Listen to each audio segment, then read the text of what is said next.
Untuk mengetahui informasi selengkapnya sudah bersama kami dua orang narasumber, ada Bapak Susanto, Ketua Komisi Perlindungan Anak Indonesia, serta Ibu Dinda Palupi Sanjaya, salah satu orang tua siswa yang ikut PPDB tahun ini. Selamat siang Pak Susanto dan Ibu Dinda. Halo, selamat siang, Mas. Baik, selamat siang. Ibu Dinda bisa dengar suara saya?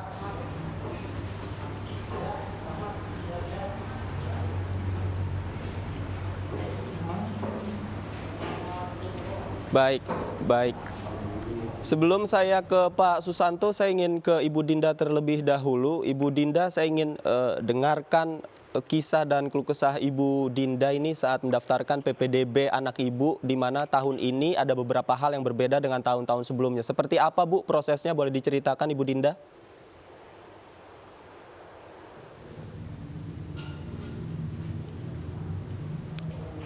Ya, baik. Kami masih berusaha memperbaiki sambungan audio dengan Ibu Dinda. Kalau begitu saya ke Bapak Susanto terlebih dahulu. Pak Susanto, evaluasinya saat ini PPDB seperti apa, Pak? Apakah sudah ada laporan yang masuk terkait keluh kesah bagaimana proses mengikuti PPDB pada tahun ini kepada KPAI, Pak?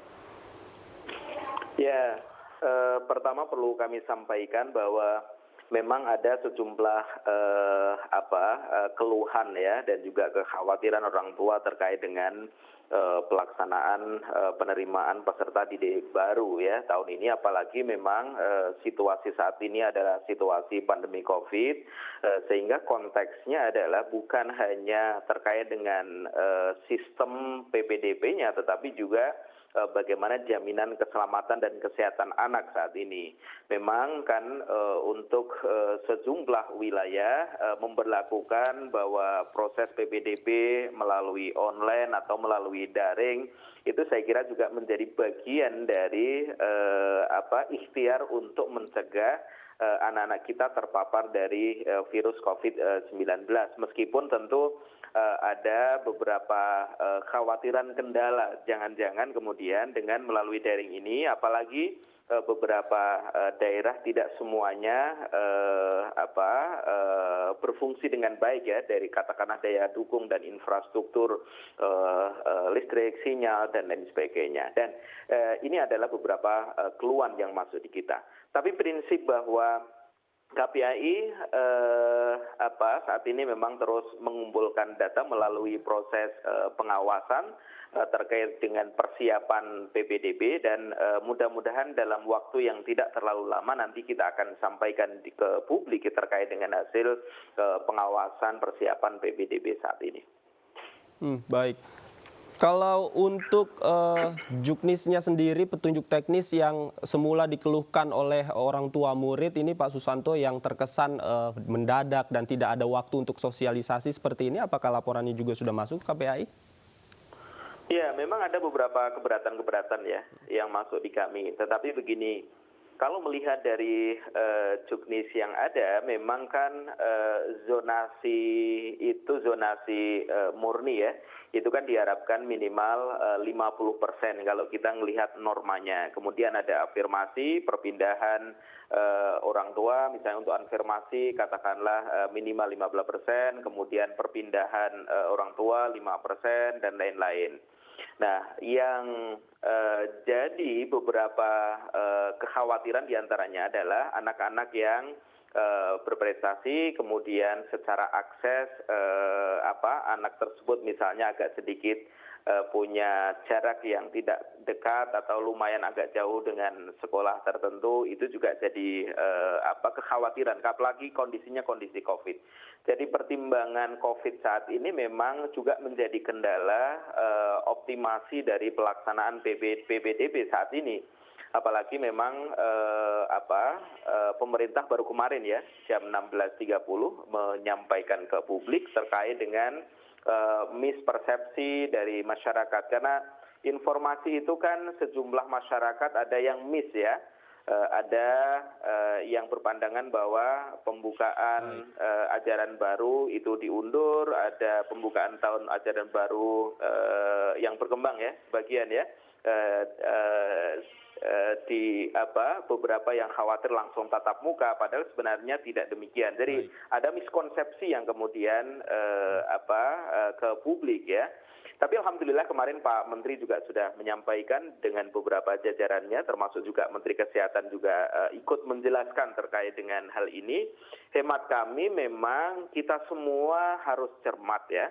Meskipun posisi sekolah kita di zona hijau, kita tentu harus sangat hati-hati, harus sangat cermat untuk memastikan apakah kemudian nanti anak-anak kita bisa mengikuti proses pembelajaran tatap muka atau belum. Baik, Pak Ini penting Susanto. ya. Baik, Pak Susanto, ini bicara soal kekhawatiran juga sudah ada, kami sudah tergabung kembali bersama Ibu Dinda Palupi, salah satu orang tua murid. Ibu Dinda, boleh diceritakan Ibu bagaimana perbedaan antara pendaftaran PPDB pada tahun ini? Ya, ada sejumlah hal yang berbeda dengan tahun-tahun yang lalu begitu. Ibu boleh diceritakan Bu proses yang Ibu lalui untuk mendaftarkan anak Ibu seperti apa? Iya, untuk kebetulan anak saya ini SMP untuk masuk ke SMA. Pendaftaran tahun ini sangat berbeda dengan tahun-tahun sebelumnya yang hanya melihat zonasi dan nilai. Tahun ini sangat meresahkan orang tua karena kita hanya dilihat dari umur dan zonasi. Sedangkan banyak anak-anak juga yang berprestasi tapi umurnya belum sampai 15 tahun pun juga banyak, termasuk anak saya sendiri gitu. Jadi berbedanya di situ, di usia, seperti seleksi waktu SD jadinya. Saya rasa ini sangat tidak diskriminasi ya, diskriminasi usia kalau seperti ini. Apa yang Ibu rasa sangat mendiskriminasi anak Ibu selain faktor usia, Bu? Hanya memang di usia tidak, jadi nanti kan ada kebetulan anak saya masuk ke tahap zonasi yang dimana itu hanya dilihat selain kakak ya zonasi itu hanya umur, tidak melihat nilai sama sekali. Itu yang sangat disayangkan. Walaupun nanti memang ada tahap penilaian, tapi persentase penerimaannya itu hanya kecil 20%. Sedangkan persentase untuk zonasi itu diperkecil lagi dari 50% menjadi 40%. Itu udah sangat merugikan. Itu aja sih. Artinya kuotanya berkurang Ibu ya untuk dari jalur Iya. prestasi Bu ya. Itu yang menjadi keberatan Dan Ibu dan harusnya- teman-teman Ibu. Iya. Betul ya? Iya, banyak, dan harusnya untuk perubahan kebijaksanaan seperti ini itu diberitahukan lama, mungkin 2-3 bulan sebelumnya, jangan nunggu sampai kayak pandemi seperti ini. Nilai-nilai yang selama ini 3 tahun mereka pelajari bagaimana gitu. Jadi seperti percuma gitu. Jadi mereka seperti down ya kalau saya bilang sih. Baik, Pak Susanto, saya ingin ke Pak Susanto. Tadi Ibu Dinda mengatakan bagaimana jika orang tua murid sudah memberikan bimbingan belajar kepada anaknya agar anaknya berprestasi, kemudian sudah belajar juga mati-matian untuk dapat masuk ke sekolah favorit, kemudian jika memang potensi atau kuotanya dikurangi dari jalur prestasi ini, Anda melihatnya bagaimana Pak Susanto? Ya, memang kita harus terus melakukan evaluasi ya agar berbagai kebutuhan termasuk juga pemastian bagi anak-anak berprestasi juga mendapatkan haknya. Jadi satu sisi tentu kita harus melihat bahwa kepentingan zonasi ini memang sangat positif karena anak juga semakin dekat dengan satuan pendidikan, potensi anak terlalu lelah karena terlalu jauh dengan satuan pendidikan juga penting juga jadi perhatian. Intinya bahwa kebijakan zonasi itu kan semangatnya memang positif ya, pemastian jaminan keselamatan anak agar anak tetap dekat dengan satuan pendidikan dan sebagainya. Tetapi tentu harus ada ruang lain, diantaranya adalah anak-anak yang berprestasi. Cara mendefinisikan anak berprestasi kan tentu bukan hasil nilai akhir dalam pengertian nilai akademik ya, tetapi juga ada misalnya prestasi di bidang tertentu, misalnya olahraganya dan lain sebagainya. Itu memang tentu harus terus dilakukan evaluasi. Prinsipnya memang kita semua, termasuk juga pemerintah daerah, harus mengacu pada acuan yang telah ditentukan oleh Kementerian Pendidikan dan Kebudayaan, karena itu kan memang acuan utama kita, baik ini teman-teman yang di dinas tingkat provinsi maupun tingkat kabupaten kota, agar semua pihak dan niat baik semua pihak juga bisa terakomodasi. Anak berprestasi juga bisa terakomodasi, anak-anak yang rentan di panti, yang mendapatkan kartu Indonesia Pintar juga terakomodasi, tetapi di pihak lain anak yang dekat dengan sekolah dengan berbagai kondisinya juga harus terakomodasi. Saya kira memang kita harus punya komitmen yang sama terkait dengan itu. Baik, baik. Saya ingin kembali ke Ibu Dinda. Ibu Dinda, ini ada juga Bapak Susanto, Ketua KPAI. Mungkin ada yang ingin disampaikan, apa harapannya, Bu?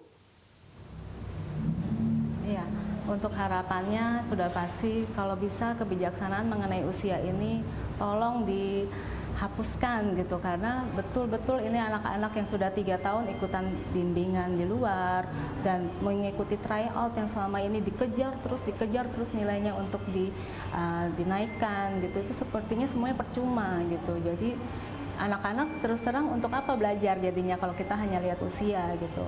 Bagaimana nasib anak-anak yang usianya 15 tahun di bawah yang harus bertanding dengan anak-anak yang lebih tua gitu, padahal belum tentu yang lebih tua juga nilainya lebih baik gitu. Itu aja sih, kayak kita minta apa ya, benar-benar keadilan pada usia ini sangat benar-benar nggak masuk akal seperti masuk SD kalau saya lihat gitu. Jadi dan ini perubahannya kok mendadak gitu, hanya karena kita memang sedang mengalami pandemi ini gitu. Mohon dipertimbangkan lagi gitu. Saya minta tolong dengan sangat, karena saya juga perwakilan dari orang tua murid lainnya juga.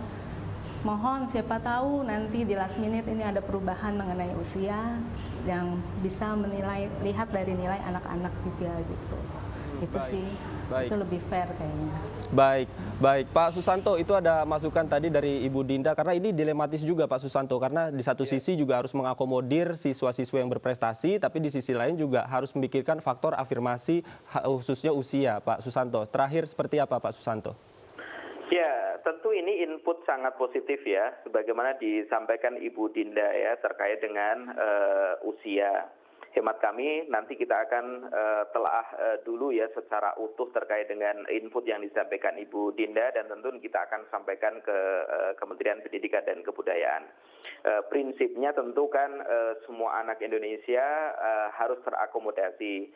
Semangatnya adalah semangat baik, bagaimana kemudian kebijakan ini juga ramah buat semua. Itu saya kira. Baik. Terima kasih Bapak Susanto, mudah-mudahan ada win-win solution ya Pak untuk semua pihak. Terima kasih juga Ibu Dinda sudah bergabung bersama kami di iNews Siang. Selamat siang.